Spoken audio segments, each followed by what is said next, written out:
The cemetery held its breath.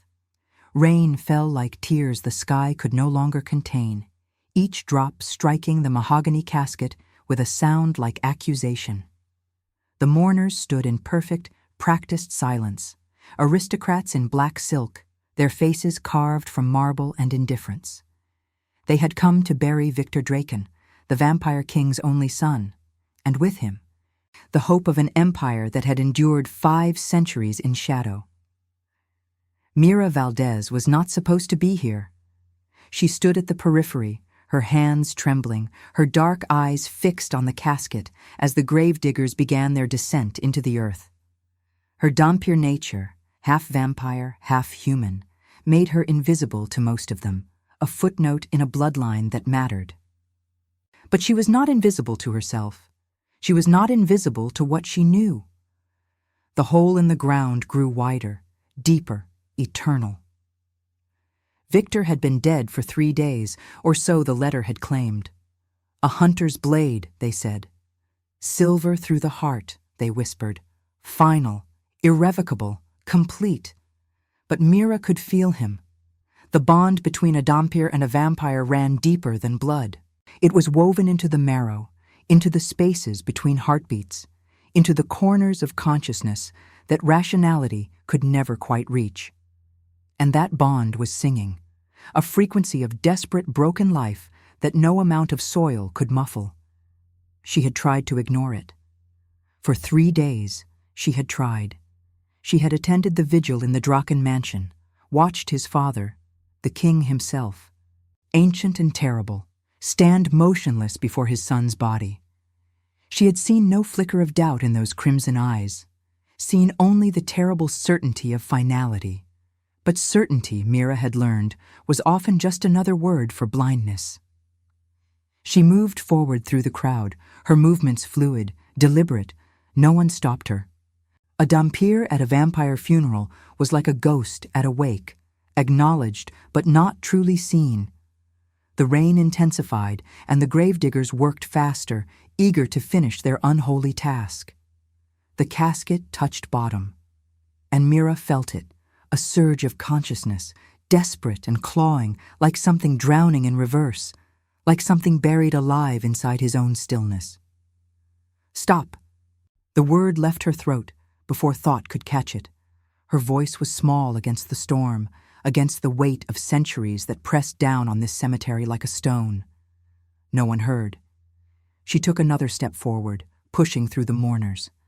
A vampire noble turned to look at her with disdain, but she was already moving, already reaching the edge of the grave. The gravediggers paused, confused by her presence. "He's not dead!" The words tore from her like blood from an open wound. "He's not dead!" Silence crashed like a wave. The rain continued its percussion, but everything else, every breath, every heartbeat, every whispered prayer, stopped. The Vampire King turned his head, slowly, deliberately. His eyes found hers across the distance. And Mira felt the weight of his regard like a physical force, like being crushed beneath the gaze of something that had watched empires crumble. "The dhampir speaks," he said, his voice carrying the weight of centuries. Not anger, something more dangerous. Curiosity. Mira's hands shook. She had never been this close to the king before. Had never been this close to death that wore a crown and carried the scent of roses and rust. "He's alive," she said, and the words felt like heresy, like rebellion, like the only true thing she had ever spoken. "I can feel him. He's in there, and he's alive, and he's screaming." The king did not move, did not blink. For a moment that stretched into forever, he simply looked at her, this hybrid child, this mongrel half-thing who dared to suggest that his certainty was false. Then he raised his hand. The gravediggers froze mid-motion, shovels suspended in air. The rain fell harder. And somewhere in the darkness of the casket, buried beneath soil and silence and the weight of a king's judgment, Mira felt him move. A finger's curl, a chest expand, a scream, silent, eternal, desperate, echo through the bond they shared like a bell tolling in a cathedral no one else could see. "Open it," the king commanded, his voice soft as velvet, sharp as a blade. The casket splintered under the king's hands, not with effort, but with casual precision, as though the wood itself recognized the authority of ancient power and chose to obey. The nails screamed as they were torn free, a sound like the earth protesting its own violation.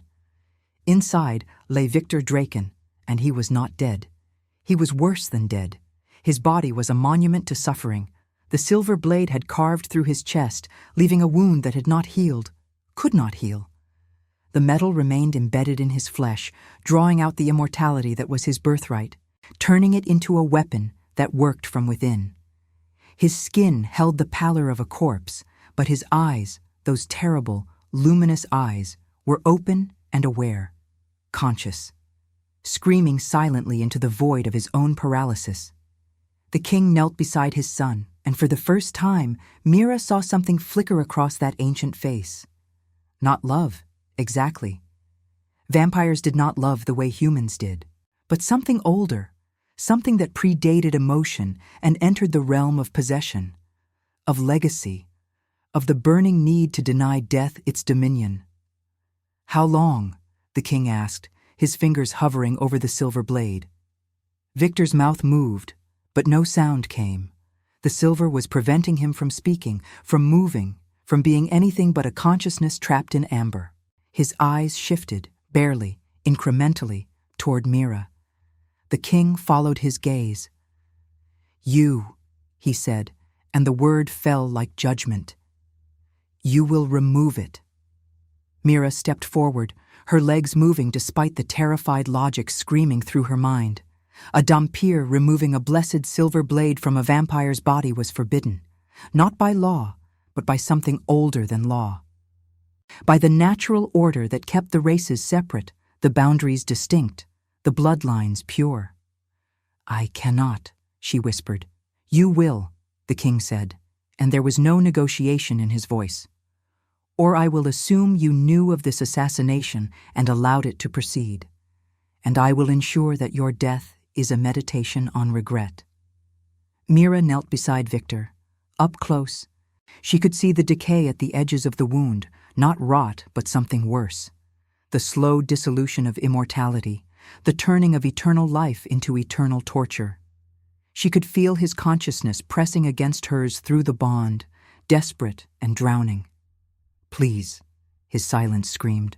Her hands moved to the blade. Silver burned even to her hybrid skin, but dhampirs had resistance to both worlds. She gripped the hilt and began to pull. Victor's body convulsed. The silver came free with a sound like tearing flesh, and blood, ancient, dark, thick with the weight of centuries, poured forth. The king caught it in his hands, letting it pool there, studying it like a fortune-teller reading tea leaves. Victor's gasp was a sound like resurrection, like rebirth, like drowning suddenly finding air. His body arched, and the wound began to close, slowly, painfully, drawing new flesh from the well of immortality that lay beneath his skin. "Leave us," the king commanded, his eyes still fixed on his son. Mira stumbled backward, the silver blade still burning in her palm. She wanted to drop it, but something, instinct or prophecy, or the weight of what she had just done, made her keep hold of it. As she turned to leave, Victor's eyes found hers one final time. And in that moment, she saw something she had not expected. Not gratitude, not relief, fear. Fear so profound, so complete, that it transcended the physical. Fear of what his father would demand in exchange for his resurrection. Fear of the debt that would now bind him for eternity. Fear of her, perhaps, of the dhampir girl who had seen him broken and had chosen to mend him anyway. Mira walked through the rain, the silver blade burning in her hand like a promise. Behind her, she could hear the king speaking to his son in a language older than empires, older than memory itself. A language made of power and possession, of debt and dominion. She had saved Victor Draken from death. She understood, with the clarity of prophecy, that she had damned them both.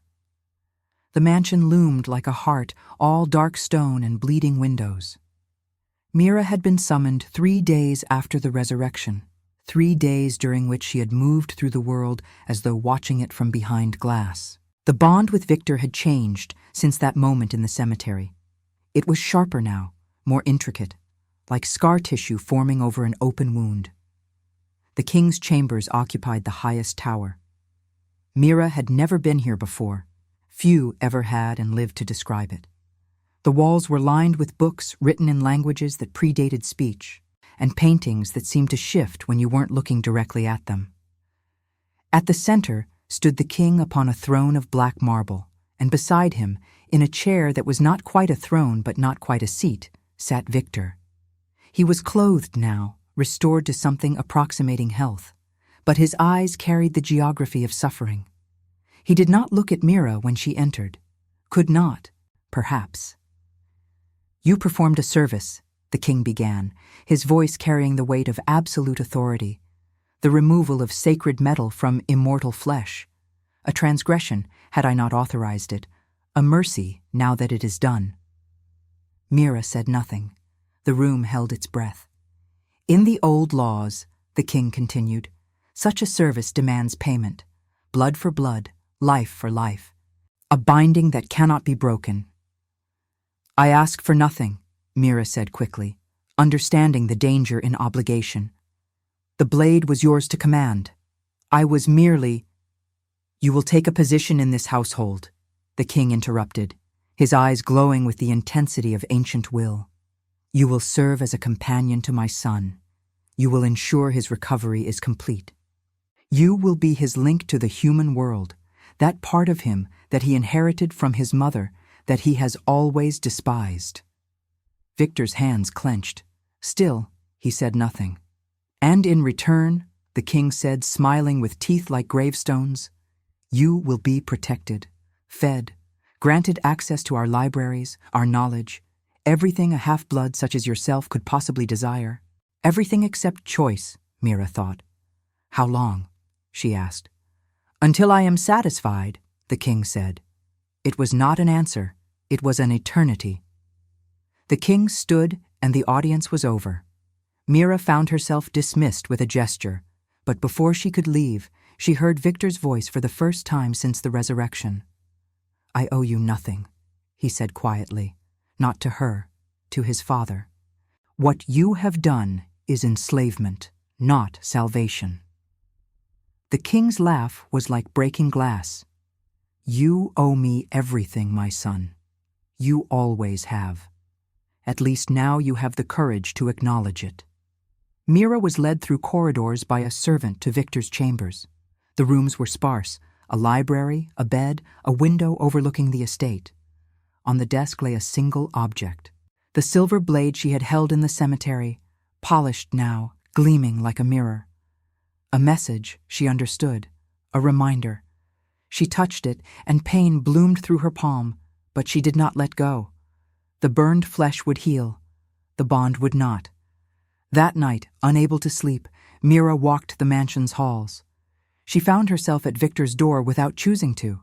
The bond pulled her like gravity, like water seeking the lowest point. She could feel him awake on the other side of the door, pacing, thinking, suffering through the weight of his own resurrection. She knocked. He opened immediately, as though he had been expecting her. His eyes held that same fear she had seen in the cemetery, but now it was layered with something else, something that might, in another lifetime, have been hope. "I should hate you," he said quietly, "for making me live." "Then hate me," Mira replied, "but do not do it alone." And the door closed behind her.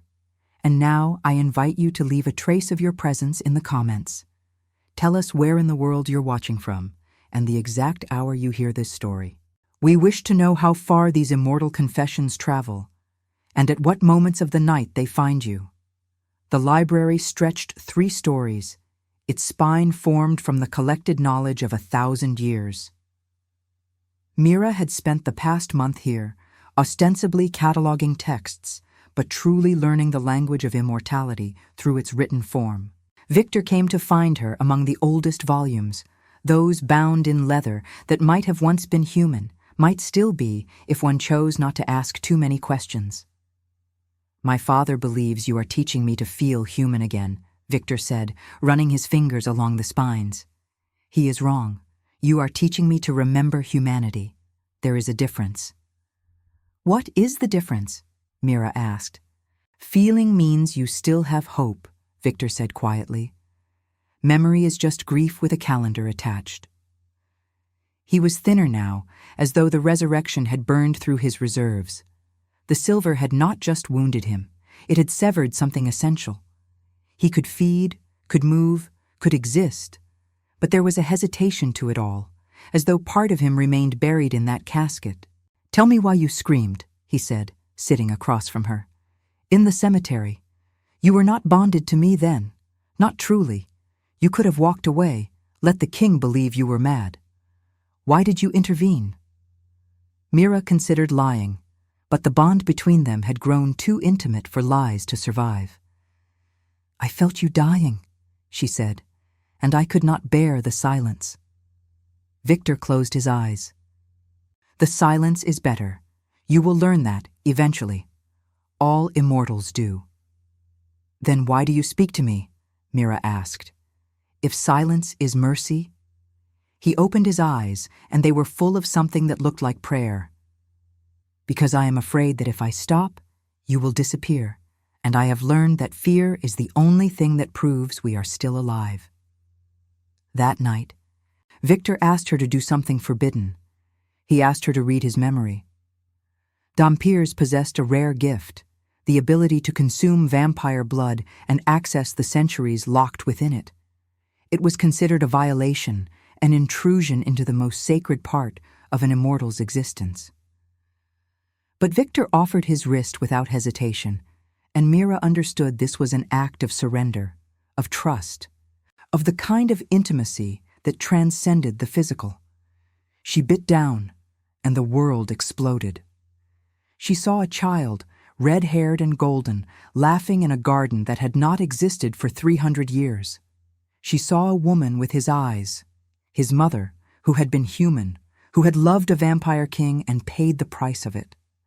She saw the moment the king had decided his son must become a weapon, a tool, an extension of his own will. She saw Victor as a young immortal, burning with the knowledge of his own power, only to discover that power and freedom were not the same thing. She saw him hunting, feeding, living, and then, slowly, saw that light extinguish as the centuries accumulated, and he became merely an echo of the son his father demanded he be. And then she saw the day the hunter's blade had found him. But it was not accident or assassination, it was Victor's own choice. A moment of rebellion so complete that he had orchestrated his own near death, hoping that the king would finally let him go. Mira released him, gasping, tears streaming down her face. "You let them do it," she whispered. "You chose to die." "I chose to stop," Victor corrected, his own eyes wet with something that might have been tears, though vampires rarely produced them. "My father chose resurrection, and now I am bound to you, because you freed me from the silence, and because I cannot survive what comes next alone." "What comes next?" Mira asked. "The king's war," Victor said quietly. "He has enemies, ancient enemies. And now that I am resurrected, I am a weapon again. But this time, I will have you. This time, I will not be alone in my slavery." He pulled her close, and Mira felt the bond between them deepen, becoming less like obligation and more like choice. The first real choice Victor had made in centuries. The war came not with fanfare, but with silence. Hunters arrived at the estate's borders, but they were not the traditional kind. These were blessed, trained, marked with the sigils of an order that predated Christianity. They called themselves the Purification, and their purpose was singular: the eradication of the Draken bloodline. Mira watched from the castle walls as Victor stood at the gates, utterly alone, utterly defiant. The silver blade she had carried since the cemetery, the one the king had polished and returned, hung at his side. He had asked for it specifically. He had asked her to watch. "I am Victor Draken," he called out to the assembled hunters, his voice carrying across the distance like the tolling of bells. "I am the son of a king, and I am the instrument of my own fate." The hunters moved forward, their weapons blessed and burning with holy light. What happened next was not battle. It was revelation. Victor moved through them like he was conducting a symphony, and Mira realized that he had stopped fighting against his nature. The resurrection had changed him, had cut away the excess, the pretense, the weight of centuries of obligation. What remained was pure, terrible, necessary predator. He did not kill all of them. He chose instead to let them run, to let them return to their masters with a message. The Draken heir was awake. The king watched from the tower beside Mira, his ancient face unreadable. "This was his plan," the king said finally, "to surrender, to be killed, to be resurrected as something other than what I demanded, to become unpredictable." "And now?" Mira asked. "Now," the king said, "I must decide whether to love him for his rebellion or destroy him for his ingratitude." The decision never came. That night, Victor appeared at Mira's chamber without warning. He was bleeding, not fatally, but enough that she could smell the centuries in his blood, could taste the complexity of his pain. "We must leave," he said simply. "We must disappear into the world. And in doing so, we must make my father understand that love and control cannot coexist." "He will hunt us," Mira said. "Yes," Victor agreed, "and in hunting us, he will finally accept that he has lost me, not to death, not to an enemy, to choice." Mira touched his face, tracing the scars that had formed since the resurrection, marks that were not physical but emotional, the geography of a soul learning how to rebel. "I cannot leave," she said. "The bond is binding. Your father—" "My father's authority ends where your will begins," Victor interrupted. "I am freeing you. I am declaring the debt paid. And now I am asking, not commanding, not expecting. I am asking if you will choose to come with me." Mira understood then what this moment meant. This was not escape. This was transformation. This was the moment when obligation becomes love, when survival becomes living. "Yes," she said, and the bond between them sang. They moved through the world like ghosts, leaving no marks, creating no debts. Mira sold the silver blade to a merchant in Prague, and with the coin, they bought false identities, strange clothes, and the kind of anonymity that only the desperate truly understood. Victor was changing. Without the weight of his father's expectations, without the pull of the mansion and its dark history, he was becoming something new. Something that was not quite human and not entirely vampire. Something that had learned to exist in the spaces between. They sheltered in an abandoned monastery in the mountains, and for the first time since their bond had formed, there was peace. Not happiness exactly. Happiness was a luxury that neither of them knew how to claim. But something quieter, something like the right to exist without justification. "Do you regret it?" Victor asked one night as they sat before a fire that burned in that place of sacred stone. "Bringing me back? It has cost you everything." Mira considered the question with the gravity it deserved. She had lost her position in the vampire world, her protection, her future among the immortal hierarchies. She had chosen instead a fugitive's life, an existence predicated on movement and anonymity. "No," she said finally. "I regret that you were ever forced to die. I regret that you needed resurrection at all. But bringing you back? That was the only true thing I have ever done." Victor reached for her hand, and his touch was warm, warmer than it should have been for a creature of the night. She realized then that he was learning to bridge the gap between his nature and hers, becoming something hybrid in a way that transcended blood. The king's agents found them eventually. Of course they did. But instead of capturing them, the king's messenger brought only a letter, written in the ancient hand of someone who had learned to write before the printing press existed. "My son," it read, "you have chosen exile and love over dominion and duty. This is the one choice I could never make, and therefore the one I must respect. The purification has been called off. You are no longer hunted by those who share your blood. Live if you can. Love if you dare. But understand this. You are no longer my heir. You are no longer a Draken. You are something new. You are free." Victor wept when he read it. Not tears of sorrow, but tears of the kind of grief that comes with finally being released. "He let me go," Victor whispered. "After all this time, he finally let me go." Mira held him as the fire burned down to embers, and she understood then what the king had learned, that sometimes the greatest act of love is the acceptance of loss. That sometimes resurrection is not about bringing someone back from death, but about setting them free to live. If this story has already captured you, leave a like. It helps the voices of those who chose eternity reach more hearts. They were discovered in Prague on a Tuesday, which seemed wrong somehow. Tuesdays were mundane days, days of ordinary things. And there was nothing ordinary about the man who walked into the cafe where Victor and Mira sat in careful shadows, far from the windows. Samuel was not what Mira expected. She had imagined a hunter, perhaps, or a fanatic with wild eyes and the scent of obsession. Instead, he was simply a man in his 60s, with silver hair and hands that trembled slightly as he ordered tea. His eyes, however, held the particular exhaustion of someone who had spent decades chasing truths that the world refused to acknowledge. He sat across from them without invitation, and Victor's hand moved instinctively toward the silver blade at his side, a gesture that Samuel recognized immediately.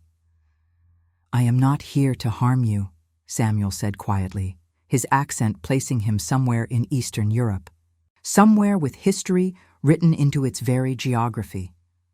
"I am here because I have spent 40 years documenting the existence of the immortal world, and I have finally come to understand that documentation means nothing without testimony."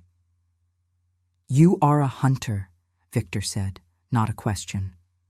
"I was," Samuel corrected, lifting his trembling hands where they could both see them. 20 years ago, I made a choice. I stopped hunting and started listening. I stopped trying to destroy what I did not understand and started trying to comprehend it instead." He reached into his coat slowly, carefully, giving Victor time to react. What he withdrew was not a weapon, but a manuscript, hundreds of pages bound in leather, filled with handwriting that ranged from meticulous to frantic across its length. "This is my life's work," Samuel said. "The true history of the undead. Not the fantasies, not the legends, the reality, the philosophy, the heartbreak. But it is incomplete. It reads like an autopsy performed on a living thing. It has all the structure but none of the pulse." Mira leaned forward, studying the manuscript. She could see the work in it, the obsessive documentation, the careful cross-referencing, the margins filled with questions that had no answers. "What do you want from us?" she asked. "Your story," Samuel said simply. "Not your identities. I will never ask for those. But your perspective, your understanding of what it means to exist in the spaces between human and immortal. I am writing a book, a true account, and I need the voice of someone who has lived the contradiction." Victor was silent for a long moment, his eyes moving between the manuscript and Samuel's face, reading something in the old man's features that only a vampire could see. The architecture of the soul, the landscape of intention. "Why should we trust you?" Victor asked finally. "Because," Samuel said, "I have already risked everything to find you. Because the purification has a price on my head for the work I have done. And because," he paused, looking directly at Mira. I understand what it means to love something you are supposed to hate. I understand the cost of that choice. There was something in the way he said it, a vulnerability that went deeper than words. Mira realized then that Samuel himself was marked by the supernatural world. He had loved someone immortal, perhaps, or lost someone to the crossing between worlds. In exchange, Victor said slowly, "What are you offering?" Samuel smiled, and it was the smile of someone who had spent decades preparing for this conversation. He withdrew a second packet from his coat, documents this time, thick with official seals and watermarks. "Identities," Samuel said. "Perfect ones. I have spent 20 years building networks with forgers, with archivists, with those who understand how to write people into existence through documentation alone. I can make you disappear so completely that even the most dedicated hunter could never find you. I can give you a past that predates your own, a history so rooted in bureaucratic reality that it becomes indistinguishable from truth." "Why would you do this?" Mira asked. "Because," Samuel said, "the world needs to know what I have learned, that immortals are not monsters, that they are complicated, tragic, beautiful creatures trying to navigate the same fundamental questions that humans have asked since the beginning of consciousness. And because I believe that your story, specifically your story, the story of this resurrection and what it means, could change how people understand love itself." Victor stood, and for a moment Mira thought he would refuse. She could feel him calculating the dangers, weighing the cost of exposure against the possibility of truly disappearing. "I will do it," Victor said finally, "but under specific conditions." Samuel leaned back, waiting.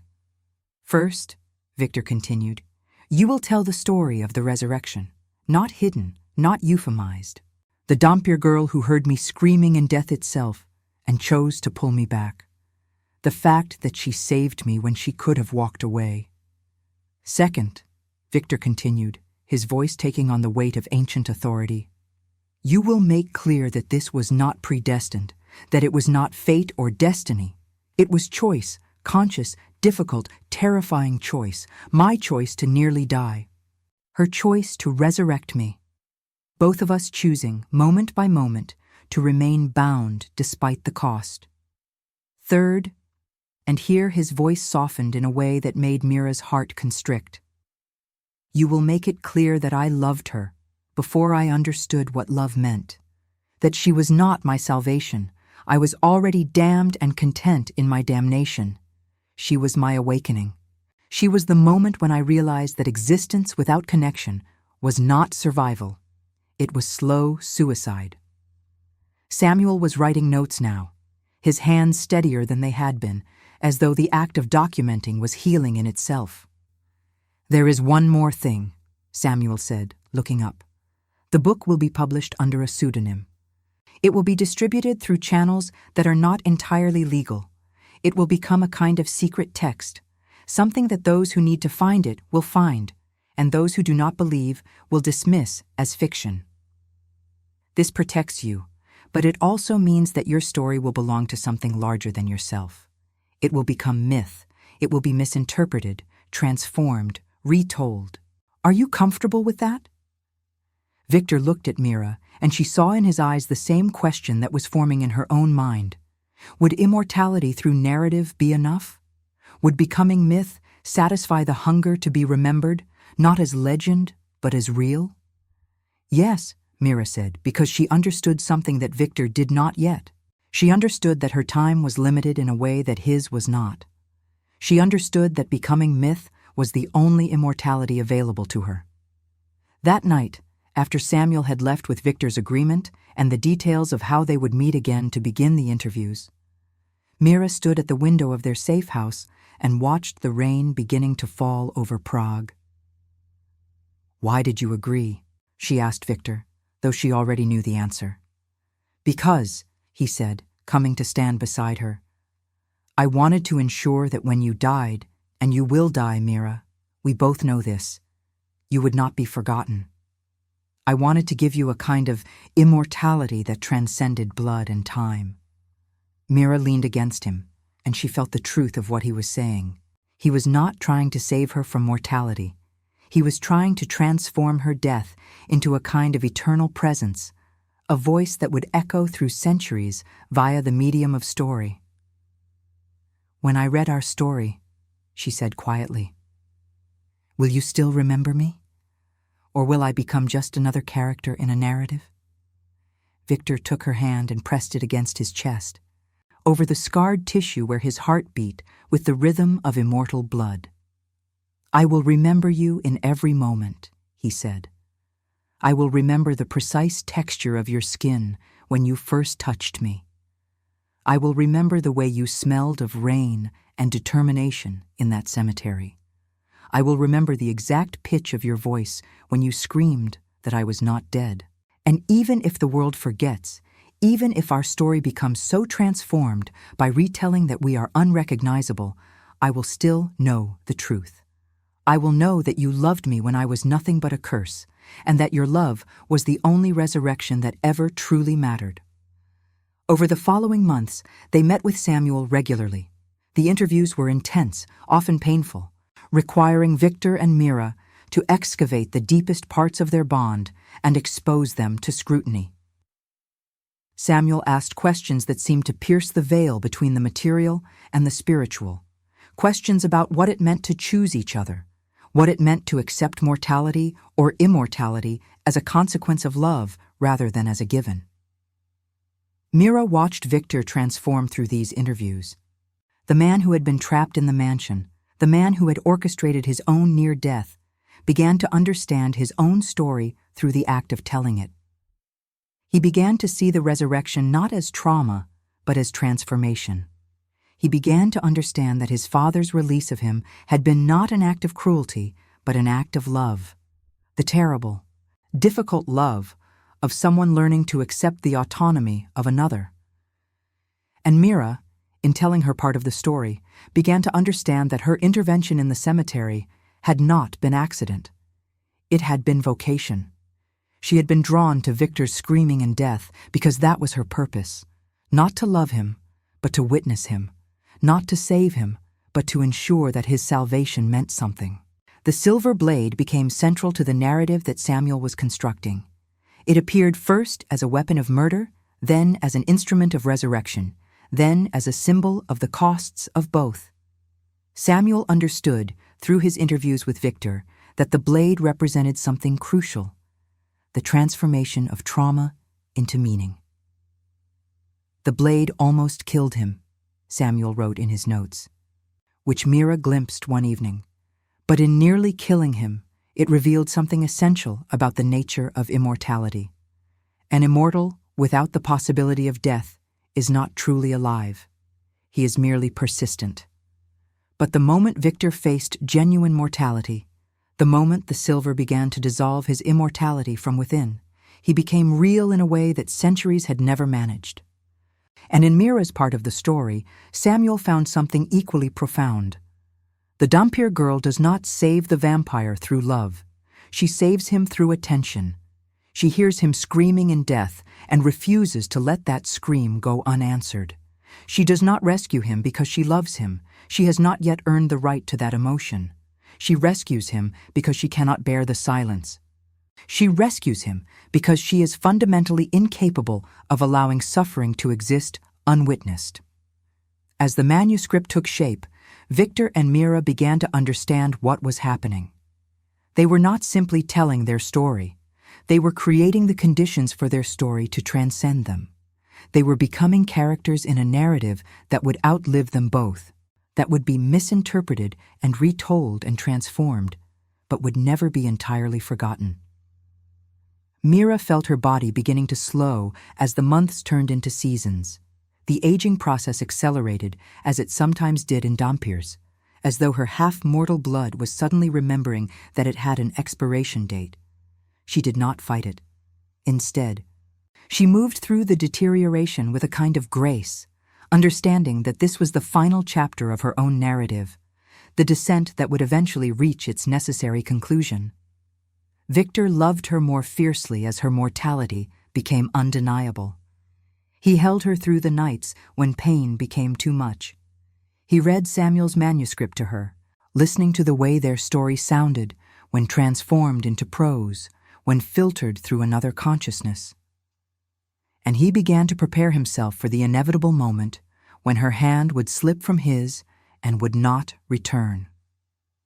It came on the anniversary of the resurrection, as though the universe understood the poetry of such timing. They returned to the cemetery in Prague where it had all begun, the place where Mira had screamed into the rain, where the king had turned his ancient gaze toward a half-blood girl and decided, in that moment, to grant her the terrible gift of obligation. The grave itself had been filled and forgotten, left unmarked in a way that felt appropriate. No stone could contain what had happened here. No memorial could adequately capture the magnitude of resurrection. The cemetery was empty, as it always was, in the hours before dawn. Only the dead were quiet at this time, and those who loved them. Victor and Mira walked through the rows of graves in silence, and Mira could feel the weight of centuries pressing down on this place, all the endings that had occurred here, all the transitions from life to whatever came after. "I am dying," Mira said simply when they reached the place where Victor's grave had been. It was not a revelation. It was a statement of fact, the way one might say the sun is rising or winter is coming. But the words carried the full weight of finality nonetheless. Victor turned to look at her, and in his eyes, Mira saw that he had known this for weeks, perhaps months. Immortals, she had learned, could sense death the way humans could sense a change in the weather, through some deep, cellular knowledge that transcended ordinary perception. "I know," he said, and his voice held no sorrow, only acceptance. "I have always known. From the moment you screamed in this cemetery, I understood that you would burn bright and brief, and that this brightness would matter more than any immortality could ever matter." They sat together on the stone steps of a nearby mausoleum, watching the darkness begin to lift at the edges of the sky. In a few hours, the cemetery would fill with the living, groundskeepers, mourners, the ordinary people who visited the dead with flowers and prayers. But for now, there was only the two of them and the silence that had become their language. "Do you regret it?" Mira asked. "Do you regret surviving? Do you regret the cost that my intervention has demanded?" Victor was silent for a long moment. She could feel him considering the question with the seriousness it deserved, not offering platitudes, but wrestling with the genuine complexity of what it meant to have been resurrected, to have been freed, to have loved someone who was now leaving him. "I regret that you were ever forced to suffer," he said finally. "I regret that your intervention in the cemetery became a kind of cosmic debt that you have spent years paying off. I regret that the world is structured in such a way that love demands this kind of cost, but I do not regret surviving. I do not regret the years we have had together, and I do not regret you." Mira reached for his hand, and she was surprised by how fragile her own hand had become. The skin was thin, mapped with the tributaries of aging, the bones prominent beneath the surface. Once, this hand had been strong enough to pull sacred silver from an immortal's heart. Now, it could barely maintain its grip. "I am afraid," Mira admitted. "I am afraid of what comes after. I am afraid that the moment I die, I will become just a story. That the specificity of who I was, the exact texture of my thoughts, the precise architecture of my longing will be smoothed away by the process of being remembered." "Then I will remember you precisely," Victor said. "I will remember the way you hummed when you were thinking. I will remember that you preferred tea to coffee, and that you hated mornings. I will remember that you laughed at terrible jokes and that you cried at beautiful ones. I will remember that you pulled me back from death not because you loved me, but because you could not bear the silence of my suffering." Tears ran down Mira's face now, and she did not try to stop them. The cemetery held them both, the dying girl and the undead man, and the rain began to fall again, as though the sky itself was weeping for the transition that was approaching. "What will you do?" Mira asked. "After I am gone? How will you bear the centuries without me?" Victor stood, and he withdrew something from beneath his coat.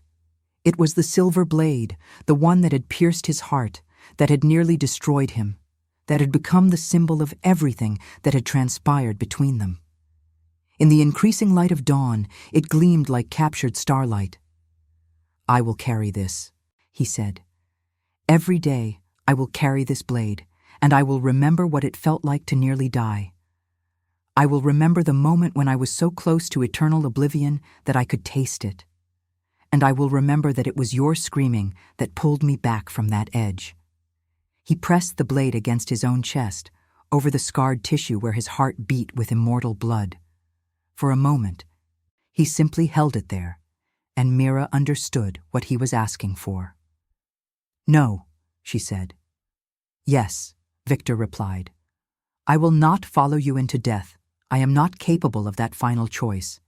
But I will ensure that I never forget what it felt like to nearly die. I will carry this scar as a permanent testimony to what you meant to me. I will transform myself into a living memorial." Before Mira could protest further, Victor drew the blade across his chest in a deliberate line. The blood that welled up was ancient, dark, thick with the weight of centuries. The wound would heal. His immortal nature would ensure that, but not before leaving a scar that would remain forever, a permanent marking. Mira held him as the blood flowed, and she felt something shift in the bond between them. It was no longer obligation.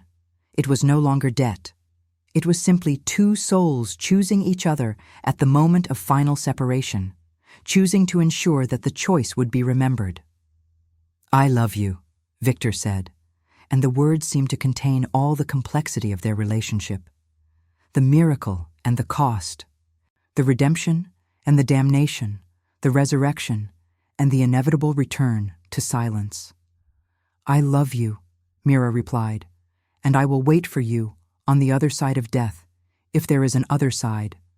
And if there is not, if death is simply the end, then I will be content in knowing that I was loved by someone who chose to remain immortal specifically so that my memory would not fade." They remained in the cemetery as the sun rose fully, as the light transformed the place from a landscape of shadows into a place of terrible clarity. The graves that had been invisible in darkness became vivid in daylight, row upon row of endings, each one a story, each one a moment when someone had to release their grip on life and accept the transition into something unknowable. Over the following weeks, Mira's decline accelerated. Samuel came to visit as often as he could, documenting these final days not for the book, which was now complete, but as a kind of personal testimony. He brought with him page proofs of the manuscript, the words that would soon be disseminated into the world under the pseudonym The Resurrected One's Witness. Mira read sections of it aloud, and she was surprised by the power of seeing her own life transformed into narrative. The woman described in these pages was not entirely her. She was more articulate, more poetic, more complete. But underneath the literary transformation, Mira recognized the essential truth. She recognized her own choice being honored, her own moment of rebellion being acknowledged. On her final night, and Mira knew it was her final night with the absolute certainty that immortals possessed, she asked Victor to perform a ritual. She asked him to read the entire manuscript aloud from beginning to end so that her last conscious hours would be spent inside the story of their love. Victor sat beside her bed in the darkened room, and he read for hours. He read about the cemetery and the resurrection. He read about the silver blade and the impossible choice. He read about two souls learning to exist in the spaces between human and immortal, between life and death, between obligation and genuine love. And as he read, Mira felt something profound occur within her. She was dying, yes, but she was dying inside her own story. She was dying in the moment of greatest meaning, the moment when narrative and reality converged and became indistinguishable from one another.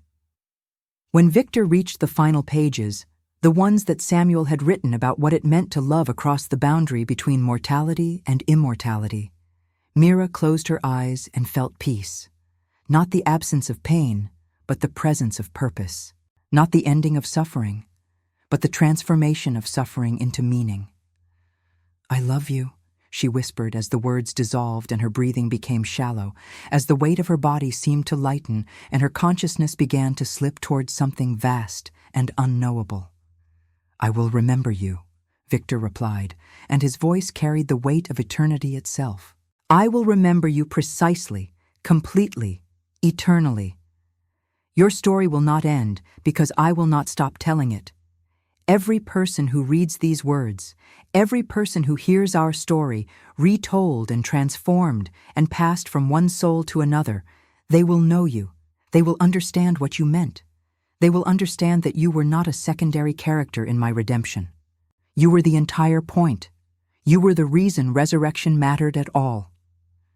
And as Mira's breathing ceased, as her hand grew cold in Victor's grip, he began to understand what he had learned over the centuries of his immortal existence. That some moments transcend time. That some loves persist beyond the boundaries of individual lives. That a dhampir girl who heard a vampire screaming in death and chose to pull him back had created a resonance that would echo through eternity, that would be retold and reimagined and transformed, but would never, ever be forgotten. The cemetery of Prague held its breath in those final moments. The rain that had fallen on the day of resurrection fell again on the night of her death, as though the universe was marking the transition with its own ritual of grief and commemoration. Victor held Mira's body through the night, and when the sun rose, he carried her to the grave that had been meant for him. He buried her with the silver blade, pressing it into the earth beside her as a kind of oath, an oath that he would carry the weight of what she had meant to him for all the centuries that remained to him. An oath that he would tell their story to anyone who would listen. An oath that he would ensure that a dhampir girl who had screamed in a cemetery would be remembered not as a plot device in a vampire's redemption, but as the central force of her own narrative. Samuel came to the cemetery the next day, and Victor told him everything. Samuel wept, not tears of sorrow, but tears of the kind that come when someone understands that they have been given the privilege of documenting something sacred. The book, when it was finally published, became exactly what Samuel had envisioned.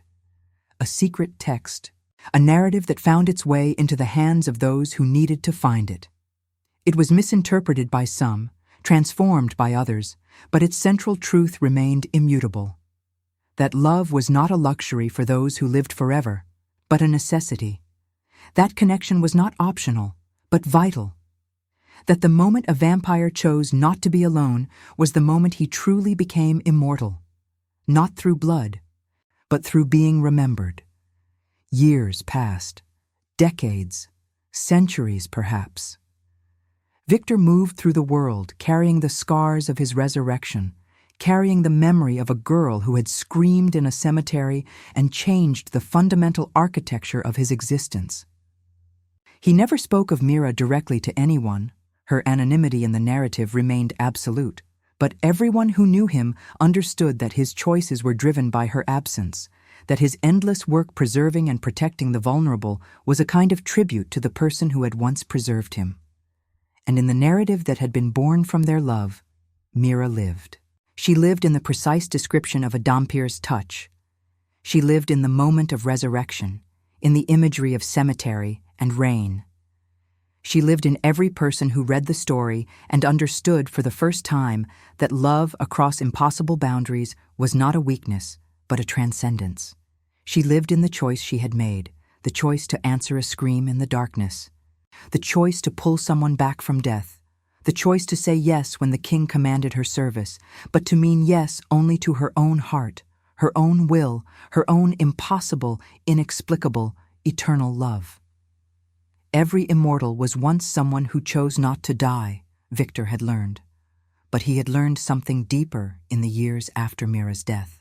Every mortal becomes eternal the moment someone chooses to remember them with absolute fidelity. Every death becomes a resurrection when transformed into story. Every ending becomes a beginning when filtered through the consciousness of someone who loved truly, completely, and without reservation. On the grave where he had buried Mira, Victor placed a stone with no name, no date, no epitaph. Only a single symbol, the image of a silver blade surrounded by falling rain. Those who knew the story understood. Those who did not would wonder, and in their wondering they would perhaps ask questions, would perhaps seek answers, would perhaps discover the narrative that explained everything. And in this way, the cycle of resurrection continued. Not through vampire blood or immortal flesh, but through the eternal power of love that refused to remain silent. Through the power of story to transform mortality into memory. Through the choice of one soul to ensure that another soul's existence would never, ever be forgotten. The cemetery held this truth as it held all truths, silently, permanently, eternally. And the rain continued to fall, year after year, season after season, a perpetual benediction on the grave of a girl who had loved an immortal, and in loving him had become eternal herself. Subscribe if you believe mercy can resurrect even the damned.